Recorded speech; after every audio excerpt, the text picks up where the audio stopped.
പൊരയിൽ വീട് ബോറടിക്കും വിചാരിക്കും എവിടെയെങ്കിലും പോവാന്ന്. അങ്ങനെ ഞങ്ങൾ ടൗണിൽ പോകുന്നില്ല, പഠിച്ചു പോകുന്നില്ലാതെ കുറച്ച് പർച്ചേസിംഗെല്ലാം ബസ്സിൽ ഇറക്കാമ ഫസ്റ്റ് നോക്കുന്ന വിൻഡോ സീറ്റ് ഉണ്ടാകും. അത് കിട്ടുമ്പോൾ സന്തോഷം അത് പറയുന്നവ ഇപ്പൊ സൗത്തിൽ ഗുണർപ്പിൽ. അങ്ങനെ ബസ് കഴിഞ്ഞ് നമ്മൾ നേരെ പോയിട്ട് ഫുഡ് ആക്കാൻ. ഇതിപ്പോ ഞങ്ങൾ ടൗണിലേക്ക് തിന്നാൻ വന്ന് പോരുണ്ട്. പിന്നെ ഞങ്ങൾ പർച്ചേസിംഗിൽ കഴിഞ്ഞിട്ട് പൈച്ചെങ്ങാന്ന് വിചാരിച്ചിട്ട് ഫസ്റ്റ് തന്നെ തിന്നാൻ പോയത്. അത് കഴിഞ്ഞിട്ട് ഞങ്ങൾ നേരെ പോയത് കല്യാൺ സിൽക്കിലേക്ക്. അതെടുക്ക എന്നെ പുതിയ അപ്പളിലെ കോസ്റ്റ്യൂം മൊത്തത്തിൽ രണ്ടാളും നിന്നിട്ടുണ്ട്.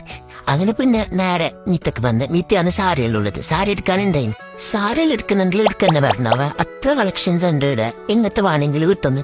ഞാൻ പിന്നെ പതിനായിട്ടാളെ വീട്ടിരുന്നു. ഒരാളായിട്ട് സെലക്ട് ആക്കണ. പിന്നീട് സാരിയിൽ ഉടുപ്പിച്ച് നോക്കുന്നുണ്ടാവ. ബ്രൈഡും തോന്നുന്നു.